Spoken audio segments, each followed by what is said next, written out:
ഈശോ മിശിഹായ്ക്ക് സ്തുതിയായിരിക്കട്ടെ. എല്ലാവർക്കും പുതിയൊരു വീഡിയോയിലേക്ക് സ്വാഗതം. ഈ വീഡിയോയിൽ നമ്മൾ കാണാൻ പോകുന്നത് വിശുദ്ധ ലൂക്ക എഴുതിയ സുവിശേഷം 17-ാം അധ്യായത്തിൻ്റെ ഫുൾ എക്സ്പ്ലനേഷൻ ആയിരിക്കും. നമുക്കെല്ലാവർക്കും വളരെ ഫെമിലിയർ ആയിട്ടുള്ള ടോപ്പിക്സ് ആണ്. നമ്മുടെ ലൈഫിൽ അറ്റ്ലീസ്റ്റ് ഒരിക്കലെങ്കിലും നമ്മൾ കേൾക്കുകയോ വായിക്കുകയോ ധ്യാനിക്കുകയോ ചെയ്തിട്ടുള്ള ടോപ്പിക്സ് ആണ്. സോ നമുക്ക് ഡയറക്റ്റ് വീഡിയോയിലേക്ക് കിടക്കാം.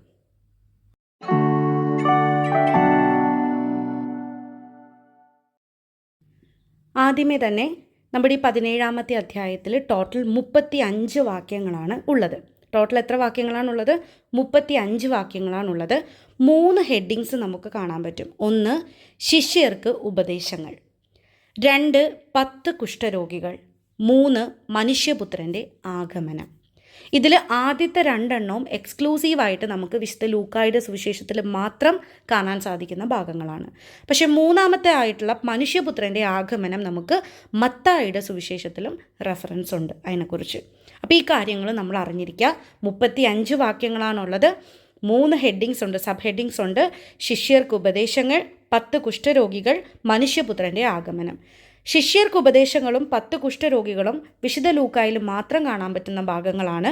മറിച്ച് മനുഷ്യപുത്രൻ്റെ ആഗമനത്തെക്കുറിച്ചിട്ടുള്ള റെഫറൻസ് മത്തായിയുടെ സുവിശേഷത്തിലും നമുക്ക് കാണാനായിട്ട് സാധിക്കും. ഓക്കെ, ഇനി 1 മുതൽ 10 വരെയുള്ള വാക്യങ്ങളാണ് ആദ്യത്തെ ഹെഡിങ്ങിന് കീഴിലുള്ളത്. 11 മുതൽ 19 വരെയുള്ള വാക്യങ്ങൾ 2-ാമത്തെ ഹെഡിങ്ങിലും 20 മുതൽ 35 വരെയുള്ള വാക്യങ്ങൾ 3-ാമത്തെ ഹെഡിങ്ങിന് കീഴിലാണുള്ളത്. ഇത്രയും പഠിച്ചതിന് ശേഷം മാത്രം, ഇത്രയും ബൈഹാർട്ടായിട്ട് പഠിച്ചതിന് ശേഷം മാത്രമേ വചനഭാഗത്തിലേക്ക് കടക്കാൻ പാടുള്ളൂ. ഇവിടെ ഞാൻ ചെറിയൊരു ക്ലാരിഫിക്കേഷൻ തരാം.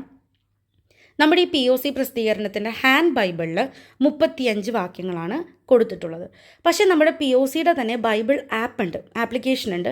അതിൻ്റെ അകത്ത് 37 വാക്യങ്ങൾ കൊടുത്തിട്ടുണ്ട്. അതേപോലെ തന്നെ നമ്മുടെ ഇംഗ്ലീഷ് ട്രാൻസ്ലേഷൻ, ഇംഗ്ലീഷ് ബൈബിളിലും 37 വാക്യങ്ങളാണ് കൊടുത്തിരിക്കുന്നത്. പക്ഷെ നമുക്ക് POC പ്രസിദ്ധീകരണത്തിൻ്റെ ഹാൻഡ് ബൈബിളാണ് റെഫർ ചെയ്യേണ്ടത്. അതുകൊണ്ടിട്ട് 35 വാക്യങ്ങളെന്ന് പഠിച്ചാൽ മതി. ഇത് നമ്മുടെ POCയുടെ ബൈബിൾ ആപ്പാണ്. ഇതിൻ്റെ അകത്ത് ലൂക്കായുടെ സുവിശേഷം 17-ാം അധ്യായം എടുത്താൽ ഇവിടെ നോക്കിയാൽ നമുക്കറിയാം 37 വാക്യങ്ങളാണ് കാണിച്ചിരിക്കുന്നത്. പക്ഷെ നമുക്ക് വേണ്ടത് POC പബ്ലിക്കേഷൻ്റെ ഹാൻഡ് ബൈബിളാണ്, നമ്മുടെ കയ്യിലുള്ള ബൈബിളാണ്. അതിൻ്റെ അകത്ത് 35 വാക്യങ്ങളെന്നാണ് കാണിച്ചിരിക്കുന്നത്. അതങ്ങനെ തന്നെ പഠിക്കാം കേട്ടോ. ഈ 35-ാമത്തെ വാക്യമില്ലേ, അത് 3ആയിട്ട് ഡിവൈഡ് ചെയ്തിട്ടാണ് നമ്മുടെ ബൈബിളിൽ 36-ാമത്തെയും 37-ാമത്തെയും വാക്യം ഉണ്ടാക്കിയിരിക്കുന്നത്. 35-ലും തന്നെ 3ആയിട്ട് ഡിവൈഡ് ചെയ്തു. അങ്ങനെയാണ് 37 വാക്യങ്ങളായിട്ടുള്ളത്. അപ്പോൾ ഹാൻഡ് ബൈബിൾ നോക്കുന്നവർ 35 വാക്യങ്ങൾ തന്നെ നോക്കുക. നമ്മളുടെ ആപ്ലിക്കേഷൻ ബൈബിളാണ് നോക്കുന്നതെങ്കിൽ അവർ അറ്റ്ലീസ്റ്റ് ഒരിക്കലെങ്കിലും ഹാൻഡ് ബൈബിൾ നോക്കാൻ ശ്രമിക്കുക കേട്ടോ. ഇത്തരത്തിലുള്ള കുറച്ച് മിസ്റ്റേക്ക് എന്ന് പറയാൻ പറ്റില്ല, കുറച്ച് ഒരു ശ്രദ്ധിക്കേണ്ടതായിട്ടുള്ള കുറച്ച് കാര്യങ്ങൾ വരും. അപ്പോൾ അറ്റ്ലീസ്റ്റ് ഒരിക്കലെങ്കിലും ഹാൻഡ് ബൈബിൾ നോക്കുക. വിശുദ്ധ ലൂക്കായുടെ സുവിശേഷം 17-ാം അധ്യായം ഒരുപാട് കാര്യങ്ങൾ നമ്മൾ പഠിപ്പിക്കുന്നുണ്ട്. ഒരു ക്രിസ്ത്യാനിയുടെ ദൗത്യം എന്തൊക്കെയാണ്, എന്തൊക്കെ കാര്യങ്ങളാണ് ഒരു ക്രിസ്ത്യാനി ചെയ്തിരിക്കേണ്ടത് അല്ലെങ്കിൽ ചെയ്യേണ്ടാത്തത്, ക്ലിയർ ആയിട്ട് യേശു പഠിപ്പിച്ചു തരുന്ന ഭാഗമാണ് വിശുദ്ധ ലൂക്കായുടെ സുവിശേഷം 17-ാം അധ്യായം. അതിലാദ്യത്തെ ഹെഡിങ് ശിഷ്യർക്ക് ഉപദേശങ്ങൾ. ശിഷ്യന്മാർക്ക് കൊടുക്കുന്ന ഉപദേശങ്ങളാണ്. ശിഷ്യന്മാർക്ക് കൊടുക്കുക എന്ന് വെച്ചിട്ടുണ്ടെങ്കിൽ അത് പിന്നീട് നമുക്കും നൽകുന്ന വലിയ ഉപദേശമാണ്. ഒരു ക്രിസ്ത്യാനി ആയിരിക്കേണ്ടവരെല്ലാവരും അറിയേണ്ട കാര്യങ്ങളാണ്. എങ്ങനെ ആയിരിക്കണം ഒരു നല്ല ക്രിസ്ത്യാനി എന്ന് പറഞ്ഞു തരുന്ന ഭാഗങ്ങളിലൊന്നാണ്. ആദ്യത്തെ 1ഉം 2ഉം വാക്യങ്ങൾ ഒന്നിച്ചു പഠിക്കാം. അപ്പോൾ ആദ്യമായിട്ട് യേശു പറഞ്ഞു തന്ന കാര്യം എന്ന് പറയുന്നത്, മറ്റൊരാൾക്ക് തിന്മ ചെയ്യാനായിട്ട്, പാപം ചെയ്യാനായിട്ട് നമ്മൾ അവസരമുണ്ടാക്കരുത്. മറ്റൊരാളെ പാപം ചെയ്യാൻ നമ്മൾ പ്രേരിപ്പിക്കരുത്. ഇൻ കേസ് അങ്ങനെ പ്രേരിപ്പിച്ചാൽ നമ്മൾ ഫേസ് ചെയ്യേണ്ട ഡേഞ്ചർ എന്താണ്, അപകടം എന്താണ്, അതിനെക്കുറിച്ച് വളരെ ക്ലിയർ ആയിട്ട് യേശു പറഞ്ഞു കൊടുക്കുന്ന ഭാഗമാണ് 1ഉം 2ഉം. അതങ്ങനെ തന്നെ പഠിക്കണം. 1-ാമത്തെ വാക്യവും 2-ാമത്തെ വാക്യവും ഒരൊറ്റ കാര്യം തന്നെ പറയുന്നതാണ്. എന്താണത്? മറ്റുള്ളവരെ പാപം ചെയ്യാൻ പ്രേരിപ്പിക്കുന്നതിൽ നമുക്കുണ്ടാകുന്ന അപകടം, അതിനെക്കുറിച്ചാണ്. 1-ാമത്തെ വാക്യം പറയാണ്, അവൻ ശിഷ്യരോട് പറഞ്ഞു, യേശു ശിഷ്യന്മാരോട് പറഞ്ഞു, ദുഷ്പ്രേരണകൾ ഉണ്ടാകാതിരിക്കുക അസാധ്യം, എന്നാൽ ആര് മൂലം അവ ഉണ്ടാകുന്നുവോ അവന് ദുരിതം. എന്താ പറയുന്നത്? ഈ ലോകത്തിൽ നമ്മളായിരിക്കുമ്പോൾ ദുഷ്പ്രേരണ ഉണ്ടാകാതിരിക്കുക അസാധ്യം. ഈ ലോകത്തിൽ നമ്മൾ ജീവിക്കുന്നുണ്ടോ, നമ്മുടെ മുന്നിൽ ദുഷ്പ്രേരണകൾ ഉണ്ടാകും അല്ലേ? നമ്മുടെ മുന്നിൽ എന്തൊക്കെയുണ്ടാകും? പ്രലോഭനങ്ങളുണ്ടാകും, പാപം ചെയ്യാനായിട്ടുള്ള അവസരങ്ങൾ നമ്മുടെ മുന്നിലുണ്ടാകും. അപ്പോൾ ദുഷ്പ്രേരണകൾ ഉണ്ടാകാതിരിക്കുക അസാധ്യം. ഈ ഭൂമിയിലായിരിക്കുമ്പോൾ ഡെഫിനറ്റായിട്ടും ദുഷ്പ്രേരണകൾ നമുക്ക് ഉണ്ടാകും, അത് നാച്ചുറലാണ്. എന്നാൽ ആര് മൂലം അവ ഉണ്ടാകുന്നുവോ അവന് ദുരിതം. ഇതാര് മൂലമാണോ ഒരുത്തൻ പാപം ചെയ്യുന്നത്, ആ ആര് മൂലം അവന് ദുരിതം. ഓക്കെ, ഞാൻ മൂലം എൻ്റെ സഹോദരൻ പാപം ചെയ്താൽ എനിക്കാണ് ശിക്ഷ ലഭിക്കുക. ഞാൻ കാരണമാണ് അവൻ ആ പാപത്തിലേക്ക് വഴുതി വീണത്. അപ്പോൾ ആര് മൂലം അവ ഉണ്ടാകുന്നുവോ അവനാണ് ദുരിതം. രണ്ടാമത്തെ വാക്യത്തിൽ പറയാണ്, ഈ ചെറിയവരിൽ ഒരുവന് ദുഷ്പ്രേരണ നൽകുന്നതിനേക്കാൾ നല്ലത് കഴുത്തിൽ തിരികല്ല് കെട്ടി കടലിൽ എറിയപ്പെടുന്നതാണ്. അപ്പം എന്താ പറയുന്നത്? അങ്ങനെ ചെയ്താൽ, ഇൻ കേസ് നിങ്ങൾ നിങ്ങളുടെ സഹോദരങ്ങൾക്കോ നിങ്ങളുടെ മുന്നിൽ കാണുന്ന ആർക്കെങ്കിലോ പാപം ചെയ്യാനായിട്ടൊരു അവസരം ഉണ്ടാക്കി കൊടുത്താൽ നിങ്ങൾക്ക് ലഭിക്കാൻ പോകുന്ന ദുരിതം എന്താണ് എന്നാണ് ഇതിൽ യേശു പറഞ്ഞു തരുന്നത്. ഈ ചെറിയവരിൽ ഒരുവന് ദുഷ്പ്രേരണ നൽകുന്നതിനേക്കാൾ, ചെറിയവരെന്ന് ഉദ്ദേശിക്കുന്നത് ആരെയാണ്? നമ്മളെ ഓരോരുത്തരെയുമാണ്. കാരണം പെട്ടെന്ന് ഒരാളുടെ സംസാരത്തിലോ അല്ലെങ്കിൽ അയാളുടെ പ്രവൃത്തിയിലോ പെട്ടെന്ന് പാപത്തിലേക്ക് വീഴാൻ ചാൻസ് ഉള്ളവർ, വിശ്വാസത്തിൽ ചെറിയൊരു ചാഞ്ചല്യമുള്ളവർ, അവരെയാണ് ഈ ചെറിയവരെന്നുകൊണ്ട് യേശു ഉദ്ദേശിച്ചിരിക്കുന്നത്. ഈ ചെറിയവരിൽ ഒരുവന് പെട്ടെന്ന് ഒരാളൊരു കാര്യം പറഞ്ഞാൽ പെട്ടെന്ന് അതിലേക്ക് വീഴുക. ഈ ചെറിയവരിൽ ഒരുവന് ദുഷ്പ്രേരണ നൽകുന്നതിനേക്കാൾ നല്ലത് കഴുത്തിൽ തിരികല്ല് കെട്ടി കടലിൽ എറിയപ്പെടുന്നതാണ്. തിരികല്ലെന്ന് വെച്ചിട്ടുണ്ടെങ്കിൽ എന്താണ്? ഈ ധാന്യങ്ങളൊക്കെ പൊടിക്കാനായിട്ട് ഉപയോഗിക്കുന്ന ഹെവി ആയിട്ടുള്ള കല്ലില്ലേ, ആ കല്ലാണ്. അപ്പോൾ അത്രമാത്രം ബേർഡനാണ്. നിങ്ങൾ ഈ ഒരു കുറ്റം ചെയ്താൽ നിങ്ങൾ ചുമക്കേണ്ട ആ ഒരു വിധി എന്ന് പറയുന്നത് അത്രമാത്രം കനം കൂടിയതായിരിക്കും. ഈ ഒരു തെറ്റ് ചെയ്താൽ, മറ്റൊരാളെ പാപത്തിലേക്ക് നയിച്ചാൽ നിങ്ങൾക്ക് ലഭിക്കാൻ പോകുന്ന ശിക്ഷ നിങ്ങൾക്ക് താങ്ങാവുന്നതിനും അപ്പുറമായിരിക്കുമെന്ന് യേശു തെളിയിക്കുന്നതാണ് ഈ തിരികല്ല് എന്നത് അവിടെ ഉപയോഗിച്ചുകൊണ്ട്. അപ്പം എന്താ പറയുന്നത്? ഈ ചെറിയവരിൽ ഒരുവന് ദുഷ്പ്രേരണ നൽകുന്നതിനേക്കാൾ നല്ലത് കഴുത്തിൽ തിരികല്ല് കെട്ടി കടലിൽ എറിയപ്പെടുന്നതാണ്. അപ്പോൾ 1ഉം 2ഉം വചനഭാഗങ്ങൾ അല്ലെങ്കിൽ വാക്യങ്ങൾ സൂചിപ്പിക്കുന്നത് എന്തിനെക്കുറിച്ചാണ്? ഒരു ക്രിസ്ത്യാനി എങ്ങനെ ആകാൻ പാടില്ല. എങ്ങനെയാണ് ആകാൻ പാടില്ലാത്തത്? മറ്റൊരാൾക്ക് പാപം ചെയ്യാനായിട്ട് അവസരം ഉണ്ടാക്കരുത്, മറ്റൊരാളെ പാപത്തിലേക്ക് വിട്ടുകൊടുക്കരുത്. അങ്ങനെ കൊടുത്താൽ അവൻ അനുഭവിക്കേണ്ട ശിക്ഷ വലുതായിരിക്കും, അവൻ വഹിക്കേണ്ട ഭാരം വലുതായിരിക്കും. അതാണ് 1ഉം 2ഉം വാക്യങ്ങൾ. അടുത്തത് 3ഉം 4ഉം വാക്യങ്ങളിൽ എന്താണ് യേശു ശിഷ്യരോട് പറയുന്നത്? ക്ഷമിക്കാൻ പഠിപ്പിക്കുകയാണ്.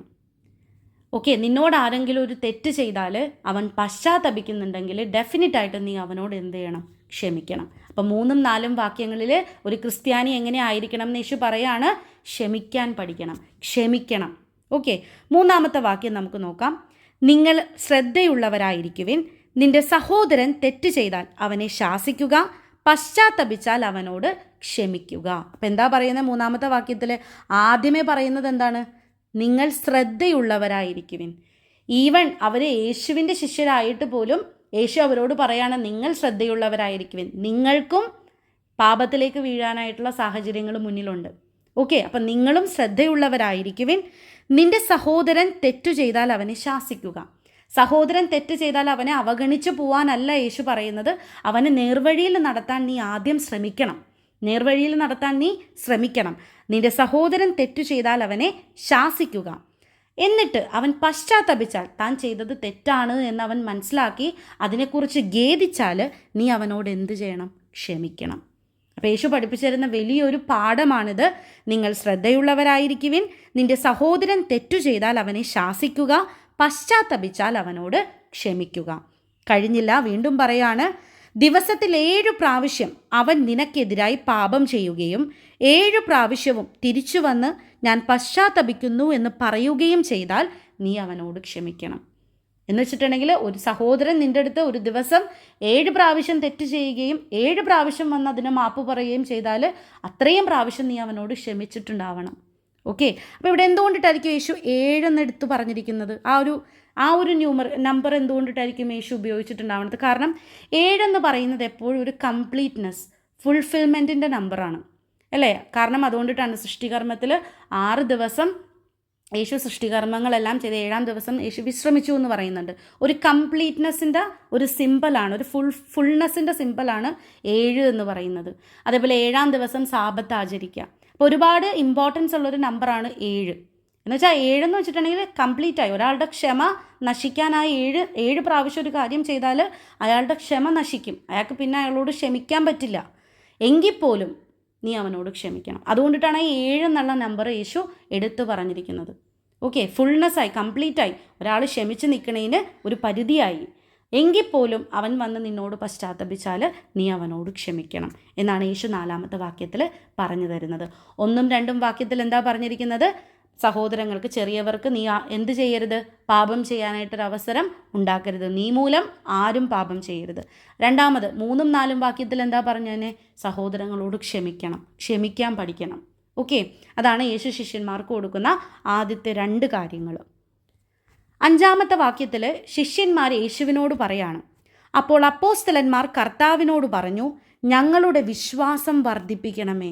ഈ 2 കാര്യങ്ങളും കേട്ട് കഴിഞ്ഞപ്പോൾ ശിഷ്യന്മാർക്ക് തന്നെ തോന്നി തങ്ങൾക്കുള്ള വിശ്വാസം അത്ര പോരാ, ഇനിയും വിശ്വാസം വേണം, തങ്ങളുടെ വിശ്വാസം ഇനിയും വളരണം.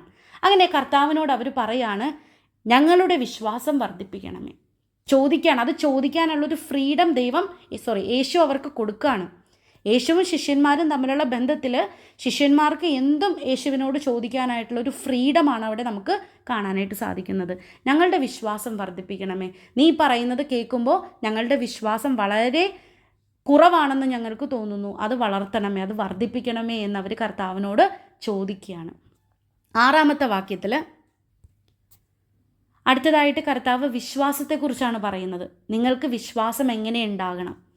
കർത്താവ് പറഞ്ഞു, നിങ്ങൾക്ക് ഒരു കടുകുമണിയോളം വിശ്വാസമുണ്ടെങ്കിൽ ഈ സിക്കമീൻ വൃക്ഷത്തോട് ചുവടോടെ ഇളകി കടലിൽ ചെന്ന് വേരുറയ്ക്കുക എന്ന് പറഞ്ഞാൽ അത് നിങ്ങളെ അനുസരിക്കും. ഇവിടെ കർത്താവ് പറയാണ്, നിങ്ങൾക്ക് അധികം വിശ്വാസമൊന്നും വേണ്ട, കടുകുമണിയോളം വിശ്വാസം മതി. കടുകുമണിയുടെ പ്രത്യേകത എന്താണ്? ഏറ്റവും ചെറിയ വിത്താണ് കടുകുമണി. അത്രയും വിശ്വാസം നിങ്ങൾക്കുണ്ടെങ്കിൽ അസാധ്യമായ കാര്യങ്ങൾ വരെ ചെയ്യാൻ നിങ്ങൾക്ക് സാധിക്കും.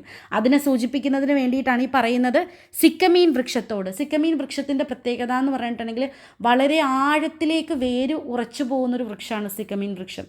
ഈ സിക്കമീൻ വൃക്ഷത്തോട് അവിടെ നിന്ന് മാറി കടലിൽ ചെന്ന് പതിക്കുക എന്ന് പറഞ്ഞാൽ അത് കേൾക്കും, അതനുസരിക്കും.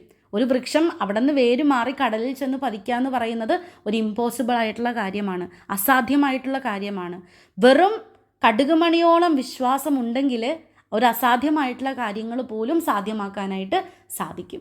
അപ്പോൾ ആ ഒരു കടുകുമണിയോളം വിശ്വാസം നിങ്ങൾക്ക് ഉണ്ടായാൽ മതി എന്ന് യേശു ശിഷ്യന്മാരോട് പറഞ്ഞു കൊടുക്കുകയാണ്. കടുകുമണിയോളം വിശ്വാസം എന്ന് പറയുന്നത് എന്താണ്? ആത്മീയമായിട്ടുള്ള വളർച്ചയാണ് നമ്മുടെ, അല്ലേ? ഈ ആത്മീയമായിട്ടുള്ള വളർച്ചയുടെ കൂടെ യേശുവിൻ്റെ പവറും കൂടി വരുവാണ്, അല്ലേ? ദൈവത്തിൻ്റെ പവറും കൂടി വരുമ്പോൾ എന്താ സംഭവിക്കുന്നത്?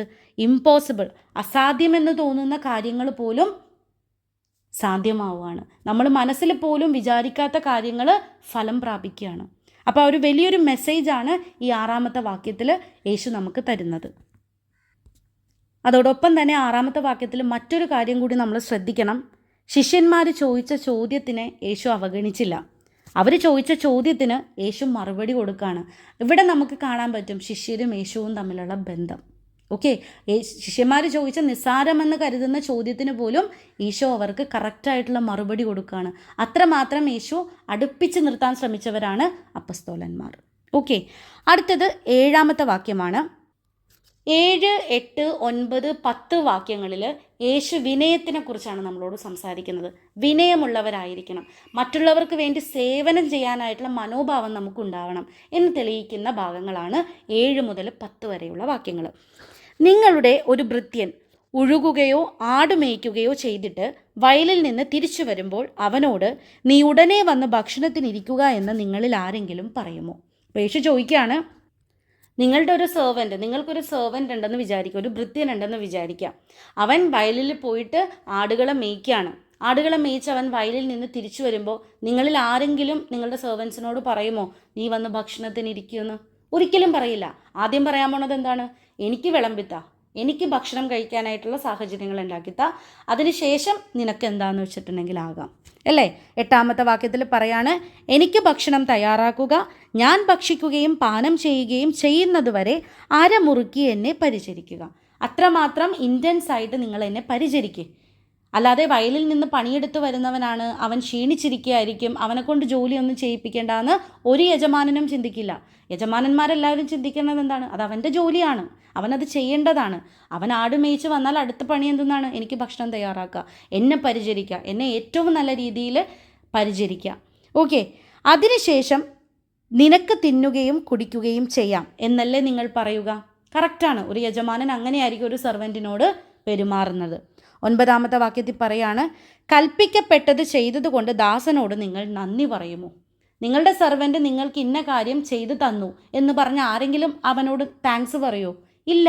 നമ്മളെന്താ പറയുക, അതവൻ ചെയ്യാൻ അവനത് ചെയ്യാനായിട്ടുള്ള നിയോഗമുണ്ട്, അല്ലെങ്കിൽ അവനത് ചെയ്യാനായിട്ടുള്ള കമാൻഡുണ്ട്, കൽപ്പനയുണ്ട്. അവനത് ചെയ്തേ പറ്റുള്ളൂ. അവനെൻ്റെ സെർവൻ്റാണ്. അവൻ ചെയ്തതിൻ്റെ കാര്യത്തിന് താങ്ക്സ് പറയേണ്ട കാര്യമില്ല. അതവന് കൽപ്പിച്ചിട്ടുള്ള കാര്യമാണ്. ഒരു സെർവൻ്റ് എന്ന് പറഞ്ഞാൽ ഈ കാര്യങ്ങളൊക്കെ ചെയ്യാനായിട്ട് ബാധ്യസ്ഥനാണ്. അവൻ ഓരോ കാര്യങ്ങൾക്കും ഞാൻ താങ്ക്സ് പറയേണ്ട ആവശ്യമില്ല, അല്ലേ? നമ്മൾ ആരെങ്കിലും അത് പറയൂ? ഇല്ല. അതുപോലെ തന്നെയാണ്, ഇതുപോലെ തന്നെ നിങ്ങളും കൽപ്പിക്കപ്പെട്ടവയെല്ലാം ചെയ്തതിന് ശേഷം ഞങ്ങൾ പ്രയോജനമില്ലാത്ത ദാസന്മാരാണ്, കടമ നിർവഹിച്ചതേ ഉള്ളൂ എന്ന് പറയുവിൻ. ഇത് തന്നെയാണ് നമ്മളും ദൈവവും തമ്മിലുള്ള ബന്ധത്തിലുണ്ടാവേണ്ടത്. നമ്മൾ ദൈവത്തിൻ്റെ ഭൃത്യരാണ്, ദൈവമാണ് നമ്മുടെ യജമാനൻ. അപ്പം നമ്മൾ ജീവിതത്തിൽ ചെയ്യുന്ന കാര്യങ്ങളെല്ലാം നമുക്ക് റിവാർഡ് കിട്ടണം, അല്ലെങ്കിൽ നമുക്കതിന് പ്രതിഫലം കിട്ടണം എന്ന് പറയാനായിട്ടുള്ള അർഹതയില്ല. നമ്മൾ ഭൃത്യരാണ്. നമ്മൾ കൽപ്പിക്കപ്പെട്ടിട്ടുള്ളത് ചെയ്തിട്ട് നമ്മളും എന്ത് പറയാം, ഞാൻ പ്രയോജനമില്ലാത്തൊരു ദാസനാണ് എന്ന് പറഞ്ഞ് എൻ്റെ കടമ ഞാൻ നിർവഹിച്ചതേ ഉള്ളൂ എന്ന് പറഞ്ഞു നിൽക്കുക. അല്ലാതെ ദൈവത്തിൽ നിന്ന് പ്രതിഫലം ആഗ്രഹിച്ചുകൊണ്ട് ഭൂമിയിൽ ഒരു കാര്യവും നമ്മൾ ചെയ്യാൻ പാടില്ല. വിനയം വേണം നമുക്ക്. ഈ വലിയൊരു മെസ്സേജാണ് 7 മുതൽ 10 വരെയുള്ള വാക്യങ്ങളിൽ യേശു ശിഷ്യന്മാരോടായിട്ട് പറയുന്നത്. ഓക്കെ, അപ്പോൾ ആദ്യത്തെ ഹെഡിങ് ആണ് ശിഷ്യർക്ക് ഉപദേശങ്ങൾ. ഒരുപാട് കാര്യങ്ങൾ യേശു ഈ ഉപദേശങ്ങളിൽ പറയുന്നുണ്ട്. നമുക്കതൊന്ന് റിവൈൻഡ് ചെയ്യാം. 1-2 വാക്യങ്ങളിൽ യേശു പറയുന്നത് എന്താണ്? മറ്റുള്ളവർക്ക് പാപം ചെയ്യാനായിട്ടുള്ള അവസരം, പ്രലോഭനം നമ്മൾ ഉണ്ടാക്കരുത്. അങ്ങനെ ഉണ്ടാക്കിയാൽ നമ്മൾക്ക് അനുഭവിക്കേണ്ട ദുരിതം വളരെ ഭാരം കൂടിയതായിരിക്കും. ഈ ഒരു വലിയൊരു മെസ്സേജാണ് യേശു നമുക്ക് നൽകുന്നത്. ഇതിൽ നിന്ന് നമ്മൾ മനസ്സിലാക്കേണ്ടത് എന്താണ്? മറ്റുള്ളവർക്ക് ഒരു ദുഷ്പ്രേരണയാവാനല്ല നമ്മൾ നോക്കേണ്ടത്, മറിച്ച് നമ്മുടെ വാക്കുകൊണ്ടും പ്രവൃത്തി കൊണ്ടും മറ്റുള്ളവർക്ക് ഒരു എൻകറേജ്മെൻ്റ് ആവണം, പ്രോത്സാഹനമാവണം. അവരുടെ ജീവിതത്തിലെ എല്ലാ മേഖലകളിലും അവർ വളരാൻ വേണ്ടിയിട്ട് പ്രോത്സാഹനം ചെയ്യണം. മറിച്ച് നമ്മൾ എന്താവരുത്, ദുഷ്പ്രേരണയാവരുത്, ഇടയ്ക്ക് വെച്ച് അവർക്കൊരു ഹേർഡിലാവരുത്. ഓക്കെ, ഇതാണ് 1-2 വാക്യങ്ങളിൽ യേശു നമുക്ക് പഠിപ്പിച്ചു തരുന്ന ഒന്നാമത്തെ കാര്യം. 3-4 വാക്യങ്ങളിൽ നമുക്ക് പറഞ്ഞു തരികയാണ്, 3-ാമത്തെയും 4-ാമത്തെയും വാക്യങ്ങളിൽ നമുക്ക് പറഞ്ഞു തരികയാണ്, സഹോദരനോട് എപ്പോഴും ക്ഷമിക്കാനുള്ള മനോഭാവം വേണം. ഓക്കെ, അവനെ ശിക്ഷിക്കാനായിട്ടോ അവനോട് ഗ്രഡ്ജ് വെച്ച് പുലർത്താനായിട്ടോ നമ്മൾ ശ്രമിക്കരുത്. അവനെ ശിക്ഷിക്കാനായിട്ട് നമുക്കൊരു അർഹതയുമില്ല. എന്ത് ചെയ്യണം? നമ്മൾ രമ്യതയിൽ ജീവിക്കണം. നമ്മളുടെ സഹോദരങ്ങളുമായിട്ട് നമ്മൾ രമ്യതയിൽ ജീവിക്കണം. ഇതാണ് 2-ാമത്തെ കാര്യം. ക്ഷമിക്കാൻ പഠിക്കണം. ഇതാണ് 2-ാമതായിട്ട് യേശു പറഞ്ഞു തരുന്നത്. 5-ാമത്തെ വാക്യത്തിൽ ശിഷ്യർ ചോദിക്കുകയാണ്, ഞങ്ങൾക്ക് എന്ത് ചെയ്തു തരണം? ഞങ്ങളുടെ വിശ്വാസം വർദ്ധിപ്പിക്കണം. അതിന് 6-ാമത്തെ വാക്യത്തിൽ യേശു ഉത്തരം കൊടുക്കുന്നുണ്ട്. എങ്ങനെയായിരിക്കണം നിങ്ങളുടെ വിശ്വാസം? ഒരു കടുകുമണിയോളം വിശ്വാസമുണ്ടെങ്കിൽ അസാധ്യമായ കാര്യങ്ങൾ പോലും നടത്താനായിട്ട് നിങ്ങൾക്ക് സാധിക്കും. 7 മുതൽ 10 വരെയുള്ള വാക്യങ്ങളിൽ എന്തിനെക്കുറിച്ചാണ് യേശു പറയുന്നത്? വിനയത്തിനെ കുറിച്ചാണ് പറയുന്നത്. ഒരു യജമാനനും ഭൃത്യനും തമ്മിലുള്ള ആ ഒരു റിലേഷൻഷിപ്പിനെ കുറിച്ചാണ് പറയുന്നത്. ആ ഭൃത്യനെ പോലെ ആയിരിക്കണം യേശുവിൻ്റെ മുൻപിൽ നമ്മൾ ഓരോരുത്തരും. ഈ വലിയൊരു മെസ്സേജാണ് 7 മുതൽ 10 വരെയുള്ള വാക്യങ്ങളിൽ യേശു ശിഷ്യന്മാരോട് പറയുന്നത്. ഒരു ദാസൻ എന്നുള്ള രീതിയിൽ നമ്മുടെ ഓരോ പ്രവർത്തനങ്ങളും ദൈവത്തെ മഹത്വപ്പെടുത്താൻ വേണ്ടി ആയിരിക്കണം. അല്ലാതെ ആ പ്രവർത്തനങ്ങൾക്കെല്ലാം പ്രതിഫലം മോഹിച്ചുകൊണ്ടായിരിക്കരുത്, പേഴ്സണലായിട്ടുള്ള വളർച്ച മോഹിച്ചുകൊണ്ടായിരിക്കരുത്, മറിച്ച് ദൈവത്തിന് മഹത്വപ്പെടുത്തുക. ഓക്കെ, ഈ വലിയ മെസ്സേജാണ് ഈ ശിഷ്യർക്ക് ഉപദേശങ്ങളെന്ന് പറഞ്ഞ് നമുക്ക് ഓരോരുത്തർക്കുമായിട്ട് യേശു നൽകുന്നത്. അടുത്തത് നമ്മുടെ 2-ാമത്തെ ഹെഡിങ് ആയിട്ടുള്ള 10 കുഷ്ഠരോഗികളാണ്. 11 മുതൽ 19 വരെയുള്ള വാക്യങ്ങളിലാണ് ഈ ഹെഡിങ്ങിന് കീഴിലുള്ളത്. ഈ ഒരു ഹെഡിങ്ങിൻ്റെ കീഴിൽ യേശു നമ്മളുമായിട്ട് കൺവേ ചെയ്യാൻ ആഗ്രഹിക്കുന്ന മെസ്സേജ് എന്ന് പറയുന്നത്, നിങ്ങൾ ജീവിതത്തിൽ നന്ദിയുള്ളവരായിരിക്കണം. നിങ്ങൾക്ക് മറ്റുള്ളവർ ഉപകാരം ചെയ്ത് തന്നാൽ അത് ദൈവത്തോടായാലും മറ്റു മനുഷ്യരോടായാലും നിങ്ങൾ നന്ദി പ്രകടിപ്പിക്കണം. നിങ്ങളുടെ ഉള്ളിൽ വെച്ചാൽ പോരാ, മറിച്ച് നന്ദി അവരറിയുന്ന രീതിയിൽ അവരോട് പ്രകടിപ്പിക്കണം എന്ന് നമുക്ക് പറഞ്ഞു തരികയാണ്. 11-ാമത്തെ വാക്യത്തിൽ പറയാണ്, ജെറുസലേമിലേക്കുള്ള യാത്രയിൽ അവൻ സമരിയായിക്കും ഗലീലിക്കും മധ്യേ കടന്നു പോവുകയായിരുന്നു. അപ്പോൾ ജെറുസലേമിലേക്ക് വരുന്ന വഴിയായിരുന്നു. ആ സമയം നമ്മുടെ സമരിയായിക്കും അതേപോലെ ഗലീലിക്കും ഇടയിലുള്ള ഒരു ഗ്രാമത്തിൽ യേശു പ്രവേശിക്കുകയാണ്. കണ്ടോ, ഇവിടെയാണ് ജെറുസലേം ഉള്ളത്. ജെറുസലേമിലേക്ക് വരുന്ന വഴി നമ്മുടെ ഗലീലിക്കും അതേപോലെ തന്നെ സമരിയായ്ക്കും ഇടയിലുള്ളൊരു ഗ്രാമം. ഓക്കെ, സമരിയായ്ക്കും ഗലീലിക്കും ഇടയിലുള്ളൊരു ഗ്രാമം. എങ്ങോട്ടേക്കുള്ള യാത്രാമധ്യമായിരുന്നു? ജെറൂസലേമിലേക്കുള്ള യാത്രാമധ്യമായിരുന്നു. ജെറുസലേമിലേക്കുള്ള യാത്രയിൽ അവൻ സമരിയായ്ക്കും ഗലീലിക്കും മധ്യേ കടന്നു പോവുകയായിരുന്നു. അവനൊരു ഗ്രാമത്തിൽ പ്രവേശിച്ചപ്പോൾ, എവിടെയാണ് പ്രവേശിച്ചത്? ഈ സമരിയായ്ക്കും ഗലീലിക്കും ഇടയിലുള്ളൊരു ഗ്രാമത്തിൽ പ്രവേശിച്ചപ്പോൾ അകലെ നിന്നിരുന്ന 10 കുഷ്ഠരോഗികൾ അവനെ കണ്ടു. ആരാണ് യേശുവിനെ കണ്ടത്? 10 കുഷ്ഠരോഗികൾ. യേശുവല്ല അവരെ കണ്ടത്, യേശുവിനെ 10 കുഷ്ഠരോഗികൾ കണ്ടു. ഓക്കെ, 10 കുഷ്ഠരോഗികൾ അവനെ കണ്ടു. 13-ാമത്തെ വാക്യം പറയാണ്, അവർ സ്വരമുയർത്തി, യേശുവേ ഗുരോ, ഞങ്ങളിൽ കനിയണമേ എന്നപേക്ഷിച്ചു. യേശുവിനെ കണ്ട മാത്രയിൽ അവരെന്താ ചെയ്തത്? അവർ സ്വരമുയർത്തി. യേശു കേൾക്കാൻ വേണ്ടിയിട്ട് അവരെന്ത് ചെയ്തു? സ്വരമുയർത്തി. നമ്മളുടെ കാര്യത്തിൽ യേശു ഇടപെടണോ? നമ്മൾ ഉറക്കെ പ്രാർത്ഥിക്കണം. നമ്മൾ പ്രാർത്ഥിച്ച് സ്വരമുയർത്തിയാൽ മാത്രമേ ദൈവം നമ്മളുടെ അടുത്തേക്ക് വരുള്ളൂ. മറിച്ച് ഐഡിയലായിട്ടിരുന്നിട്ടുണ്ടെങ്കിൽ ദൈവം വിചാരിക്കും അവന് ടൈം ആയിട്ടില്ല, അവൻ ടൈം ആകുമ്പോൾ അവൻ ചോദിക്കും. ഈ 10 കുഷ്ഠരോഗികൾ ചെയ്തതുപോലെ അവർക്ക് അനുഗ്രഹം വേണ്ട അവസരത്തിൽ അവർ ദൈവത്തെ ഉറക്കെ വിളിക്കുകയാണ്, സ്വരമുയർത്തി വിളിക്കുകയാണ്. എങ്ങനെയാണ് വിളിച്ചത്? യേശുവേ ഗുരോ. എങ്ങനെയാണ് വിളിച്ചത്? യേശുവേ ഗുരോ. ഇവിടെ യേശുവിനെ അവർ ഗുരുവായിട്ട് അംഗീകരിക്കുകയാണ്. യേശുവിൻ്റെ ആ ഒരു ലീഡർഷിപ്പിനെ, അല്ലെങ്കിൽ യേശുവിൻ്റെ ആ ഒരു അധികാരത്തെ അവർ അംഗീകരിച്ചുകൊണ്ട് ഗുരു എന്ന് വിളിക്കുകയാണ്. എന്നിട്ട് എന്താ ചോദിച്ചത്? ഞങ്ങളിൽ കനിയണമേ എന്ന് അപേക്ഷിക്കുന്നു. യേശുവിൻ്റെ അത്ഭുത പ്രവൃത്തിയിലുള്ള വിശ്വാസമാണ് ആ കാണിക്കുന്നത്. ഞങ്ങളിൽ കനിയണമേ, നിനക്കതിന് സാധിക്കും, നീ ഞങ്ങളിൽ കനിയണമേ, ഞങ്ങളുടെ കുഷ്ഠം മാറ്റണമേ എന്നാണ് അവരാ ചോദിക്കുന്നത്. യേശുവിൻ്റെ ആ വലിയ അത്ഭുത പ്രവൃത്തിയിൽ അവർ വിശ്വാസം ഉറപ്പിച്ച് വിളിക്കുകയാണ്. ഈ കുഷ്ഠരോഗികളുടെ പ്രത്യേകത എന്താണ്? അവർ സമൂഹത്തിൽ നിന്ന് ഒറ്റപ്പെട്ട് ജീവിക്കുന്നവരാണ്. സമൂഹം അവരെ അംഗീകരിക്കില്ല, അവരെ ഒറ്റപ്പെടുത്തും, ഐസൊലേറ്റ് ചെയ്യിക്കും. ഓക്കെ, അവർ അൺക്ലീൻ ആയിട്ടാണ് സമൂഹം കണക്കാക്കുന്നത്. വൃത്തിയില്ലാത്തവർ, അല്ലെങ്കിൽ മാനസികവും ശാരീരികവുമായിട്ട് ഒരു രീതിയിലുള്ള വൃത്തിയും ടൈഡിനെസ്സും ഇല്ലാത്തവരായിട്ടാണ് സമൂഹം അവരെ കണക്കാക്കുന്നത്. അതുകൊണ്ട് തന്നെ സമൂഹം എപ്പോഴും അവരിങ്ങനെ ഐസൊലേറ്റ് ചെയ്ത് ഒറ്റപ്പെടുത്തിയാണ് ഇവരെ കാണുന്നത്. അങ്ങനെയായിരുന്നു അന്നത്തെ സമൂഹം എന്ന് പറയുന്നത്. ഓക്കെ, അങ്ങനെ അവർ യേശുവിനെ കണ്ടു. അവരാണ് യേശുവിനെ കണ്ടത്. അവർ യേശുവിനെ കണ്ട് സ്വരമുയർത്തി. എന്നിട്ട് എന്താ പറയുന്നത്? യേശുവെ ഗുരു എന്ന് വിളിച്ചു. എന്നിട്ട് അവൻ്റെ അത്ഭുത പ്രവൃത്തിയിൽ വിശ്വാസം അർപ്പിച്ചുകൊണ്ട് യേശുവിനോട് ചോദിക്കുകയാണ്, ഞങ്ങളിൽ കനിയണമേ. അവരെ കണ്ടപ്പോൾ അവൻ പറഞ്ഞു, പോയി നിങ്ങളെ തന്നെ പുരോഹിതന്മാർക്ക് കാണിച്ചു കൊടുക്കുവിൻ. പോകും വഴി അവർ സുഖം പ്രാപിച്ചു. ഇവിടെ നമ്മൾ ആലോചിക്കും, എന്ത് അത്ഭുതമാണ് നടന്നത്.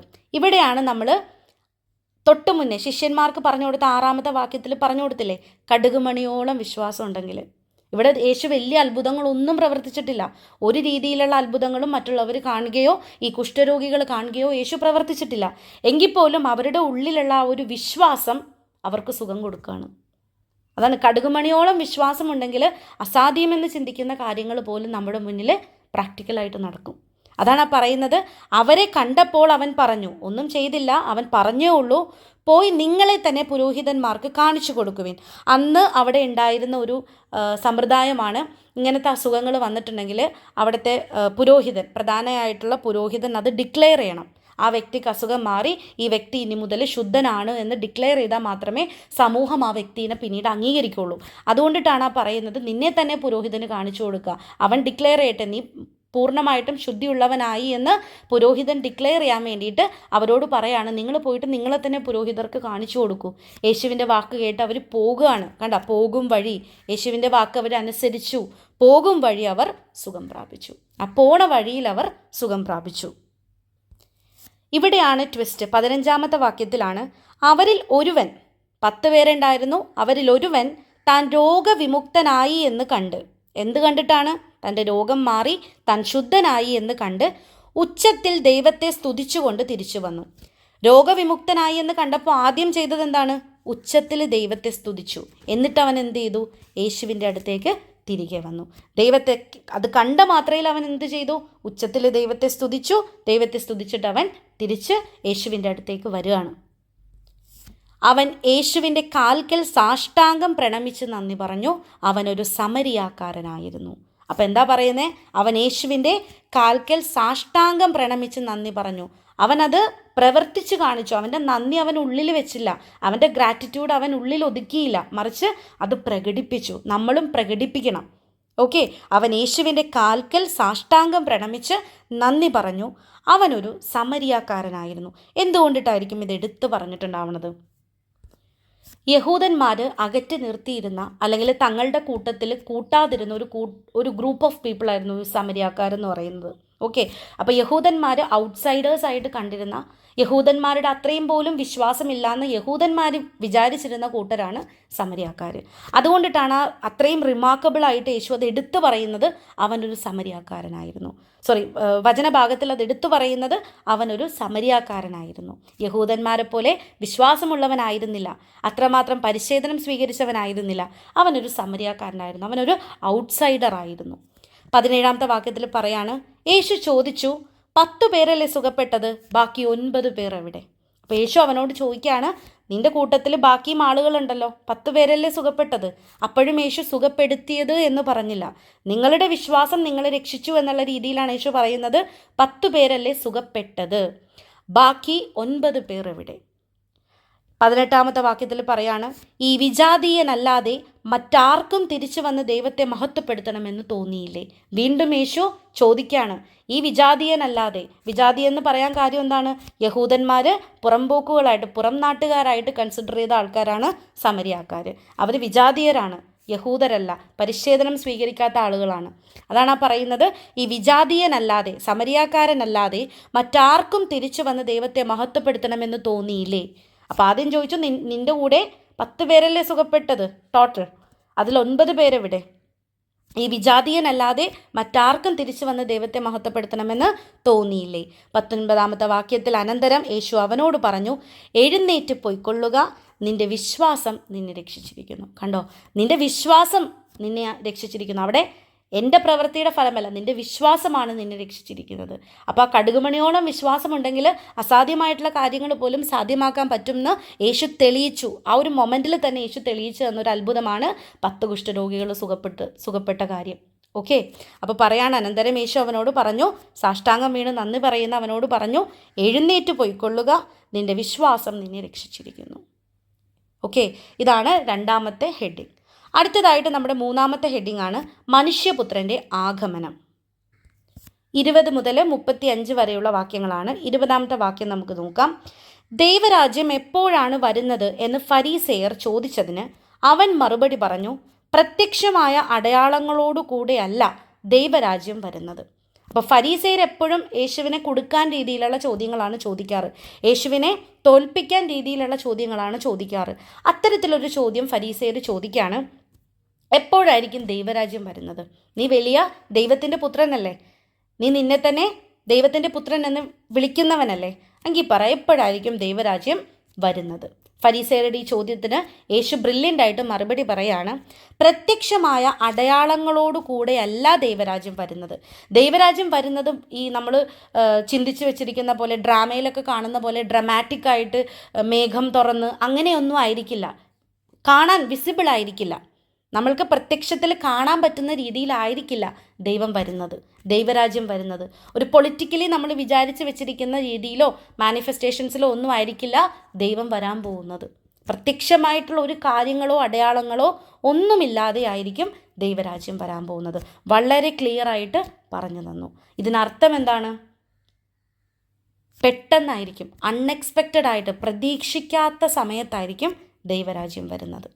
നമ്മൾ ആരും വിചാരിക്കാത്ത മൊമെൻറ്റിലായിരിക്കും ദൈവരാജ്യം വരുന്നത്. കൊട്ടോ കാഹളമോ കുഴലോ ഒന്നും ഉണ്ടാവില്ല, വിസിബിളായിട്ടുള്ള ഒരു അടയാളങ്ങളും ഉണ്ടാകില്ല. 21-ാമത്തെ വാക്യത്തിൽ പറയും, ഇതാ ഇവിടെ അതാ അവിടെ എന്ന് ആരും പറയുകയുമില്ല, എന്തെന്നാൽ ദൈവരാജ്യം നിങ്ങളുടെ ഇടയിൽ തന്നെയുണ്ട്.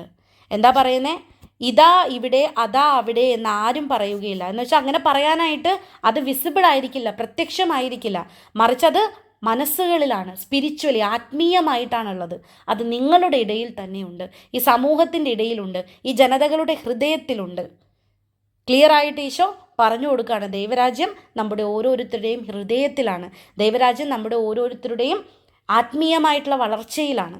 അതിന് പ്രത്യക്ഷപ്പെടുന്ന രീതിയിലുള്ള ഒരു ഡ്രമാറ്റിക് ആയിട്ടുള്ള കാര്യങ്ങളും ഉണ്ടാവില്ല എന്ന് യേശു പറഞ്ഞു കൊടുക്കുകയാണ്.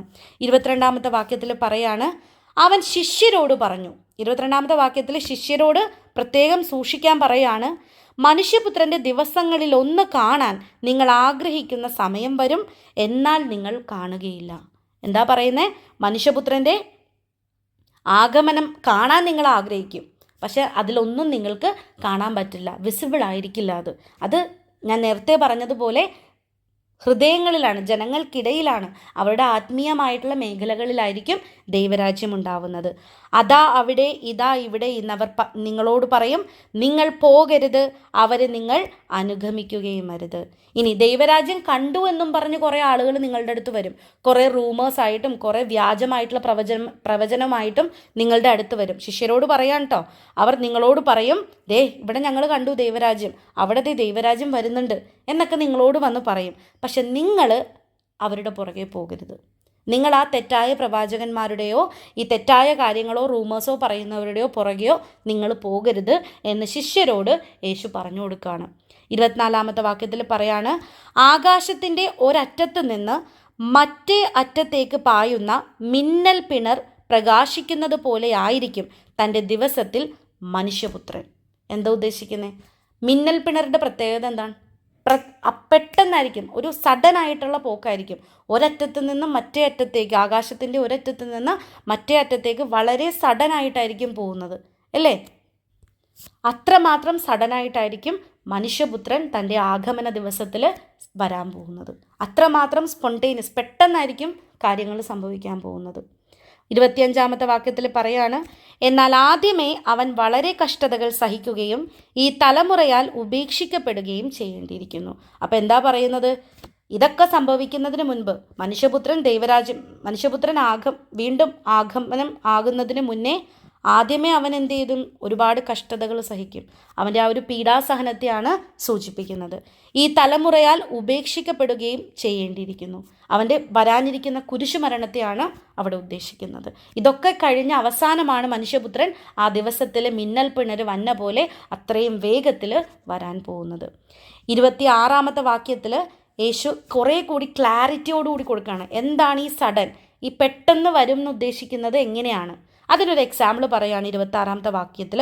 നോഹയുടെ ദിവസങ്ങളിൽ സംഭവിച്ചത് എങ്ങനെയോ അങ്ങനെയായിരിക്കും മനുഷ്യപുത്രൻ്റെ ദിവസങ്ങളിലും. ആരുമായിട്ടാണ് കമ്പയർ ചെയ്യുന്നത്? ജലപ്രളയം ഉണ്ടായിരുന്ന സമയത്ത് നോഹയുടെ ദിവസങ്ങൾ. ആ സമയത്ത് നോഹയുടെ കാലഘട്ടത്തിലെ ആളുകൾ ആ സമയത്ത് എങ്ങനെയായിരുന്നു? അവരവരുടെ ദിനചര്യയിൽ മുഴുകിക്കൊണ്ടിരിക്കുകയായിരുന്നു. അവർക്ക് ഡെയിലി ചെയ്യാനുള്ള കാര്യങ്ങളിൽ അവർ മുഴുകിക്കൊണ്ടിരിക്കുകയായിരുന്നു. പെട്ടെന്നായിരുന്നു അത് സംഭവിച്ചത്. പെട്ടെന്നായിരുന്നു ജലപ്രളയം ഉണ്ടായത്. പെട്ടെന്നായിരുന്നു അവരുടെ മുന്നിൽ വലിയൊരു ദുരന്തം വന്നത്. അതുപോലെ തന്നെയായിരിക്കും മനുഷ്യപുത്രൻ്റെ ദിവസങ്ങളിലും. അത്രമാത്രം സഡൻ ആയിരിക്കും. നമുക്കൊന്ന് പ്രിപ്പയർ ചെയ്യാൻ പോലും, ഒന്ന് ഒരുങ്ങാൻ പോലും സമയമുണ്ടാവില്ല. 27-ാമത്തെ വാക്യത്തിൽ അതേ കാര്യം തന്നെ, 26-ഉം 27-ഉം നോഹനെക്കുറിച്ചാണ് പറയുന്നത്. 27-ൽ പറയാണ്, നോഹ പെട്ടകത്തിൽ പ്രവേശിക്കുകയും ജലപ്രളയം വന്ന് സകലതും നശിപ്പിക്കുകയും ചെയ്യുന്നത് വരെ അവർ തിന്നും കുടിച്ചും വിവാഹം ചെയ്തു കൊടുത്തും കഴിഞ്ഞിരുന്നു. അപ്പോൾ ജലപ്രളയം ഉണ്ടാകുന്നത് വരെ, നോഹ ആ പെട്ടകത്തിൻ്റെ അകത്ത് കയറുന്നത് വരെ അവരുടെ ജീവിതം എങ്ങനെയായിരുന്നു? ഡെയിലി അവർ ചെയ്യുന്ന കാര്യങ്ങൾ, തിന്നുകയും കുടിക്കുകയും വിവാഹം ചെയ്തു കൊടുത്തു അവർ കഴിഞ്ഞിരുന്നു. അവരുടെ ഡെയിലി കാര്യങ്ങളിൽ അവരിങ്ങനെ മുഴുകിക്കൊണ്ടിരിക്കുകയായിരുന്നു. പെട്ടെന്നായിരുന്നു ജലപ്രളയം വരുന്നതും നോഹ പെട്ടകത്തിൽ കയറുന്നതും ബാക്കിയുള്ള സംഭവങ്ങളെല്ലാം നശിക്കുന്നതും. അത്രമാത്രം സഡനായിട്ടായിരിക്കും മനുഷ്യപുത്രൻ്റെ വരവും. മനുഷ്യപുത്രൻ ആ ദിവസം വരാനിരിക്കുന്നതും ഇത്രയും സഡനായിട്ടായിരിക്കും. അപ്പോൾ 26, 27 യേശു നോഹയുടെ കാര്യത്തിനെ റെഫർ ചെയ്യുന്നുണ്ട്. 28-ൽ രണ്ടാമത്തെ ഒരു വ്യക്തിനെ കുറിച്ച് പറയുന്നുണ്ട്, ലോത്ത് ആരാണ്? നമ്മുടെ അബ്രഹാത്തിൻ്റെ അനന്തരവനാണ്. അപ്പോൾ അബ്രഹാത്തിൻ്റെ അനന്തരവൻ തങ്ങളുടെ ആടുകളെ മേയ്ക്കുന്നതിന് വേണ്ടിയിട്ട് ഒരു നല്ല പച്ചപ്പും നല്ല വെള്ളത്തിൻ്റെ ഇതൊക്കെ ഉള്ള ഒരു സ്ഥലം തിരഞ്ഞെടുക്കുന്നുണ്ട്. അതാണ് സോദോം ഗൊമോറ റീജിയൻ എന്ന് പറയുന്നത്, ആ സ്ഥലങ്ങൾ, സിറ്റി. പക്ഷെ അവിടുത്തെ ആളുകളുടെ പ്രത്യേകത, അവർ വളരെ മ്ലേച്ഛമായിട്ടുള്ള രീതിയിൽ പാപം ചെയ്ത് ജീവിക്കുന്ന മനുഷ്യരായിരുന്നു. അങ്ങനെ ഈ ലോത്ത് അവരുടെ ആടുകളെയൊക്കെ ആയിട്ട് അവരുടെ കുടുംബവും എല്ലാം കൂടി ഈ സോദോമിൽ വന്ന് താമസിക്കുകയാണ്. ഈ താമസിക്കുന്ന സമയത്ത് കുറേ നാളുകൾക്ക് ശേഷം ദൂതനെ അയച്ച് കർത്താവ് ലോത്തിനോട് പറയുന്നുണ്ട്, ഈ നാട്ടിൽ നിന്ന് നീ എത്രയും വേഗം മടങ്ങിപ്പോവുക, നിൻ്റെ കുടുംബവും നിൻ്റെ സാധനങ്ങളും ഒക്കെ ശേഖരിച്ച് നീ ഈ നാട്ടിൽ നിന്ന് പോവുക, കാരണം ഞാൻ ഈ നാടിനെ നശിപ്പിക്കാൻ പോവാണ്. ഇവിടുത്തെ ജനതകൾ അത്രമാത്രം മ്ലേച്ഛമായിട്ടാണ് ജീവിക്കുന്നത്. അപ്പോൾ നിന്നെ അതിൽ നിന്ന് രക്ഷപ്പെടുത്താനായിട്ട് കർത്താവ് ആഗ്രഹിക്കുന്നുണ്ട്. അതുകൊണ്ട് നീ ഈ നാട്ടിൽ നിന്ന് പോവാന്നും പറഞ്ഞ് ലോത്തിനെയും ലോത്തിൻ്റെ കുടുംബത്തിനെയും ആ നാട്ടിൽ നിന്ന് പറഞ്ഞയക്കുന്നുണ്ട്. ലോത്ത് പോയ ആ ക്ഷണം തന്നെ ആകാശത്തിൽ നിന്ന് മിന്നൽ പിണരും തീഗോളങ്ങളൊക്കെ അഴച്ച് സോദോം നഗരത്തെ കർത്താവ് നശിപ്പിക്കുന്നുമുണ്ട്. അപ്പം അത്രമാത്രം സഡൻ ആയിരിക്കും മനുഷ്യപുത്രൻ്റെ ആഗമനവും എന്ന് തെളിയിക്കുന്നതാണ് 28 വാക്യം. ലോത്തിൻ്റെ നാളുകളിലും അങ്ങനെ തന്നെ ആയിരുന്നു. അവർ തിന്നുകയും കുടിക്കുകയും വാങ്ങുകയും വിൽക്കുകയും നടുകയും വീട് പണിയുകയും ചെയ്തുകൊണ്ടിരുന്നു. എന്ന് വെച്ചിട്ടുണ്ടെങ്കിൽ അവർ ഡെയിലി അവർ മുഴുകുന്ന കാര്യങ്ങളിൽ തന്നെ അവർ മുഴുകിക്കൊണ്ടിരുന്നു. തിന്നുകയും കുടിക്കുകയും വാങ്ങുകയും വിൽക്കുകയും നടുകയും വീട് പണിയുകയും 6 കാര്യങ്ങൾ. മറ്റെടുത്ത് 4 കാര്യങ്ങളാണ് തിന്നുകയും കുടിക്കുകയും വിവാഹം ചെയ്യുകയും ചെയ്തു കൊടുക്കുകയും. ആരുടെ കാലത്ത്? നമ്മുടെ നോഹയുടെ കാലത്ത്. ഇവിടെ ലോത്തിൻ്റെ കാര്യം പറയുമ്പോൾ എന്തൊക്കെയാണ് പറയുന്നത്? തിന്നുകയും കുടിക്കുകയും വാങ്ങുകയും വിൽക്കുകയും നടുകയും വീട് പണിയുകയും ചെയ്തുകൊണ്ടിരുന്നു. 29 വാക്യത്തിൽ പറയാണ്, പക്ഷേ ലോത്ത് സോദോമിൽ നിന്ന് ഓടിപ്പോയ ദിവസം, ദൂതന്മാർ വഴി കർത്താവ് ആ മെസ്സേജ് ലോത്തിനെ അറിയിച്ച് ലോത്ത് കുടുംബവുമായിട്ട് അവിടെ നിന്ന് ഓടിപ്പോകുന്ന ദിവസം സ്വർഗത്തിൽ നിന്ന് തീയും ഗദ്ഗതവും പെയ്ത് അവയെല്ലാം നശിപ്പിച്ചു. സോദോം നഗരത്തെ തന്നെ നശിപ്പിച്ചു കളഞ്ഞു. അതാണ് 29 വാക്യത്തിൽ പറയുന്നത്. 30 വാക്യം പറയുന്നത്, ഇപ്രകാരം തന്നെ ആയിരിക്കും മനുഷ്യപുത്രൻ വെളിപ്പെടുന്ന ദിവസത്തിലും. മനുഷ്യപുത്രൻ ആഗമനാകുന്ന ദിവസത്തിലും ഇപ്രകാരം തന്നെ സഡൻ ആയിരിക്കും കാര്യങ്ങൾ സംഭവിക്കാൻ പോകുന്നത്. അപ്പോൾ 26, 27 ആരെക്കുറിച്ചിട്ടായിരുന്നു? നോഹയെക്കുറിച്ചിട്ടായിരുന്നു. 28, 29 ലോത്തിനെ കുറിച്ചിട്ടായിരുന്നു. 30 കോമൺ ആയിട്ട് ഇതുപോലെ തന്നെയായിരിക്കും മനുഷ്യപുത്രൻ ആ ദിവസത്തിൽ വരാൻ പോകുന്നതും. ഇനി മനുഷ്യപുത്രൻ വരുന്ന ദിവസത്തിൻ്റെ പ്രത്യേകതകളാണ് ഇനി 31 വാക്യത്തിൽ പറയുന്നത്. ആ ദിവസം പുരമുകളിലായിരിക്കുന്നവൻ വീടിനകത്തുള്ള തൻ്റെ സാധനങ്ങൾ എടുക്കാൻ താഴേക്ക് ഇറങ്ങിപ്പോകരുത്. നീ ഇപ്പം എന്താണോ ചെയ്യുന്നത് അത് അവിടെ ആയിരിക്കാം നീ. അല്ലാതെ നിൻ്റെ കാര്യങ്ങൾ ചെയ്യാൻ വേണ്ടിയിട്ട്, അല്ലെങ്കിൽ ഇനി നിനക്കുള്ള കാര്യങ്ങൾ ചെയ്യാൻ വേണ്ടിയിട്ട് നീ ഓടിപ്പോകരുത്. കാരണം ദൈവത്തിൻ്റെ ജഡ്ജ്മെൻറ്റ് വന്നു കഴിഞ്ഞു, ദൈവത്തിൻ്റെ വിധി വന്നു കഴിഞ്ഞു. ഇനി നീ നിൻ്റെ ജീവിതത്തിലേക്ക് പിന്തിരിഞ്ഞു പോകരുത് എന്ന് കാണിക്കുകയാണ്. ആ ദിവസം പുരമുകളിലായിരിക്കുന്നവൻ വീട്ടിനകത്തുള്ള തൻ്റെ സാധനങ്ങൾ എടുക്കാൻ താഴേക്ക് ഇറങ്ങി പോകരുത്. അതുപോലെ തന്നെ വയലിലായിരിക്കുന്നവനും പിന്നിലുള്ളവയിലേക്ക് തിരിയരുത്. അപ്പോൾ 2 കാര്യങ്ങൾ പറയുന്നുണ്ട്. ഒന്ന് വീടുമായിട്ട് ബന്ധപ്പെട്ടാണ് പറയുന്നത്, ഒന്ന് വയലുമായിട്ട് ബന്ധപ്പെട്ടാണ് പറയുന്നത്. ഇവിടെ ദൈവം വളരെ ബ്രില്യൻ്റ് ആയിട്ട് പറയാണ്, ദൈവത്തിൻ്റെ ദിവസം വരുന്ന സമയത്ത്, ജഡ്ജ്മെൻറ്റ് വരുന്ന സമയത്ത് നിൻ്റെ പേഴ്സണൽ ആയിട്ടുള്ള കാര്യങ്ങളിലേക്ക് നീ പിന്തിരിഞ്ഞു പോകരുത്. നിൻ്റെ പ്രൊഫഷണൽ ആയിട്ടുള്ള കാര്യങ്ങളിലേക്ക് നീ പിന്തിരിഞ്ഞു പോകരുത്. നിൻ്റെ പേഴ്സണൽ, നിൻ്റെ അത്രമാത്രം സ്വകാര്യമായ കാര്യങ്ങൾ എടുക്കാൻ നീ പോകരുത്. 2, നിൻ്റെ ജോലി സംബന്ധമായ കാര്യങ്ങളിലേക്ക് നീ പിന്തിരിഞ്ഞു പോകരുത്. ഈ 2 കാര്യങ്ങളാണ് 31 വാക്യത്തിൽ യേശു പറയുന്നത്. ആ ദിവസം പുരമുകളിലായിരിക്കുന്നവൻ വീട്ടിനകത്തുള്ള തൻ്റെ സാധനങ്ങൾ എടുക്കാൻ താഴേക്കിറങ്ങി പോകരുത്. പേഴ്സണൽ ആയിട്ടുള്ള ബിലോങ്ങിങ്സ് എടുക്കാൻ വേണ്ടി പോകരുത്. 2ാമത്തത് പ്രൊഫഷണലി ആണ് പറയുന്നത്. അതുപോലെ തന്നെ വയലിലായിരിക്കുന്നവനും പിന്നിലുള്ളവയിലേക്ക് തിരിയരുത്. ദൈവം വന്നു കഴിഞ്ഞു, മനുഷ്യപുത്രൻ വന്ന് ജഡ്ജ്മെൻറ്റ് നടത്താൻ തന്നെയാണ്. ഇനി ഒന്നിലേക്കും നിങ്ങൾ തിരിഞ്ഞ് പോകാൻ പാടില്ല. അതിനൊരു എക്സാമ്പിളും കൊടുക്കുന്നുണ്ട്. ലോത്തിൻ്റെ ഭാര്യയ്ക്ക് സംഭവിച്ചത് ഓർമ്മിക്കുക. ഇപ്പം ലോത്തിൻ്റെ ഭാര്യയ്ക്ക് എന്താ സംഭവിച്ചത്? ലോത്തും കുടുംബവും ദൂതൻ പറഞ്ഞതനുസരിച്ച് പോരുകയാണ് അല്ലേ. പോരുന്ന സമയത്ത് ദൂതൻ പ്രത്യേകമായിട്ട് പറഞ്ഞിട്ടുണ്ടായിരുന്നു, ഓടുന്ന വഴിക്ക് നിങ്ങൾ തിരിഞ്ഞു നോക്കരുത്, തിരിഞ്ഞു നോക്കാൻ പാടില്ല, കർത്താവ് നിങ്ങളെ ശിക്ഷിക്കും. നിങ്ങൾ ഒരിക്കലും ആ സോദോമിനും ഗൊമോറയ്ക്കും എന്താണ് സംഭവിച്ചതെന്ന് ഒരിക്കലും നിങ്ങൾ തിരിഞ്ഞു നോക്കാതെ ഓടിക്കൊള്ളണം എന്ന് പറഞ്ഞു. പക്ഷേ ലോത്തിൻ്റെ ഭാര്യയ്ക്ക് ഇത്തിരി കൗതുകം കൂടുതലായിരുന്നു. ലോത്തിൻ്റെ ഭാര്യ തിരിഞ്ഞു നോക്കി കഴിഞ്ഞപ്പോൾ കർത്താവ് ശിക്ഷിച്ചു ലോത്തിൻ്റെ ഭാര്യയെ. എന്തായിട്ടാണ് ശിക്ഷിച്ചത്? അവളൊരു തൂണുപോലെ, ഒരു ഉപ്പ് തൂണുപോലെ ആയിപ്പോയി. ലോത്തിൻ്റെ ഭാര്യ ഒരു ഉപ്പ് തൂണുപോലെ ആയിപ്പോയി എന്നാണ് ബൈബിളിൽ ഉൽപ്പത്തി പുസ്തകം സാക്ഷ്യപ്പെടുത്തുന്നത്. ഓക്കെ, നമ്മുടെ ഡെഡ് സീക്ക്, ചാവുകടലിനടുത്തുള്ളൊരു സിംബോളിക് ആയിട്ടുള്ളൊരു ഉപ്പ് തൂണാണ് ഈ കാണുന്നത്. ലോത്തിൻ്റെ ഭാര്യ ഇതുപോലൊരു ഉപ്പ് തൂണായി പോയി എന്നാണ് ബൈബിള് സാക്ഷ്യപ്പെടുത്തുന്നത്.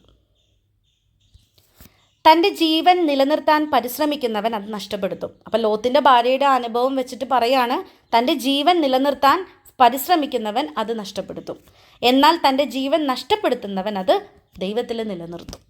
മനസ്സിലായോ? ഇത് ലോത്തിൻ്റെ ഭാര്യയുടെ ആ അനുഭവമായിട്ട് ബന്ധപ്പെടുത്തിയാണ് ഈ പറഞ്ഞു വരുന്നത്. തൻ്റെ ജീവൻ നിലനിർത്താൻ പരിശ്രമിക്കുന്നവൻ അത് നഷ്ടപ്പെടുത്തും, എന്നാൽ തൻ്റെ ജീവൻ നഷ്ടപ്പെടുത്തുന്നവൻ അത് നിലനിർത്തും.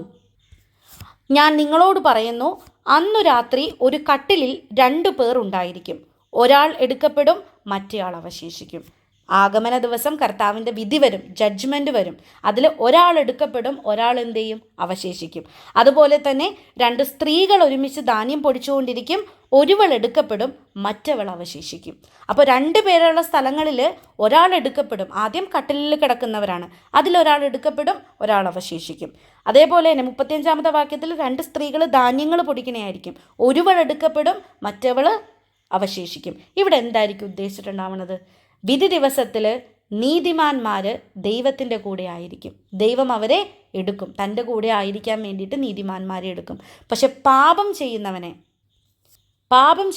ദൈവം അവിടെ അവശേഷിപ്പിക്കും. എന്തിനു വേണ്ടിയിട്ടാണ്?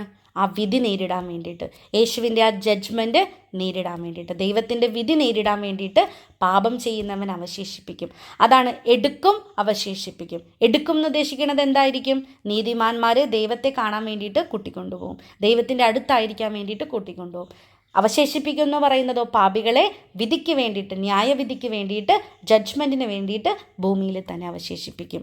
എന്നിട്ട് 35-ാമത്തെ വാക്യത്തിൻ്റെ അവസാനം ഇങ്ങനെയാണ്: കർത്താവേ എവിടേക്ക് എന്നവർ ചോദിക്കും. അപ്പോൾ എന്താ പറയുന്നത്? മറ്റവൾ അവശേഷിക്കും, കർത്താവെ എവിടേക്ക് എന്നവർ ചോദിക്കും. അവൻ പറയും, ശവം എവിടെയോ അവിടെ കഴുകന്മാർ വന്നുകൂടും. ഇത് കറക്റ്റായിട്ട് യേശു ഈ അവശേഷിക്കുന്നവർക്ക് വേണ്ടിയിട്ട് പറയുന്നതാണ്.